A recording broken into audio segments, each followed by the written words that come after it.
ஒருத்தவை காலையில 6 மணிக்கு அலாரம் வச்சான். சரி, அது தன்னுடைய வேலையை சரியா செஞ்சுச்சு. 6 மணிக்கு அது சரியா அடிச்சுச்சு. ஓகே. இவன் என்ன பண்றான்? அதை எடுத்து கட் பண்றான், உச்சு கொட்டி கட் பண்றான். இது வேற தூங்க விடாம தொந்தரவு பண்ணுது. ஆனா வச்சதே அவன் தான். வச்சது அவன் தான், அதை திட்டி கட் பண்றதா அவன் தான்.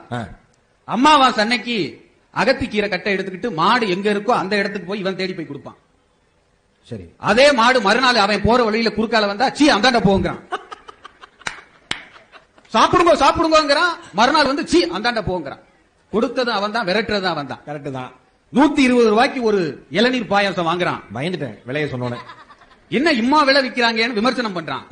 சாப்பிட்டு பார்த்துட்டு விலைக்கேற்ற ருசி இருக்குதையா அப்படின்னு பாராட்டவும் செய்யறான். விமர்சனம் செஞ்சது அவன் தான், பாராட்ட செஞ்சது அவன் தான். அதெல்லாம் விடுங்க. ஒரு இன்பம் நடந்துருச்சுன்னா கோவிலுக்கு போய் உன்னை போல் ஒரு தெய்வம் இல்லைங்கிறான். உண்மை.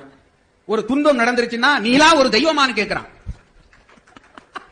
அப்ப இல்ல, இதுக்கு எல்லாரும் கை தட்டிருப்பாங்க. ஏன் தட்டலன்னா எல்லாரும் கேட்டிருக்கோம், நான் உட்பட. அப்ப நேரத்திற்கு தகுந்தாற் போல் தன் எண்ணத்தையும் செயல்பாட்டையும் மாற்றிக்கொள்ளக்கூடிய இயல்பை கொண்டவன் மனிதன். அதற்காக மனிதன் என்ன கெட்டவனா? அதானே, கேடு கெட்டவனா? இல்லை. ஜெயகாந்தன் அவர்கள் அருமையாக சொல்லுவார், வாழ்க்கை என்பது அந்தந்த நேரத்திற்கான நியாயம். அருமை.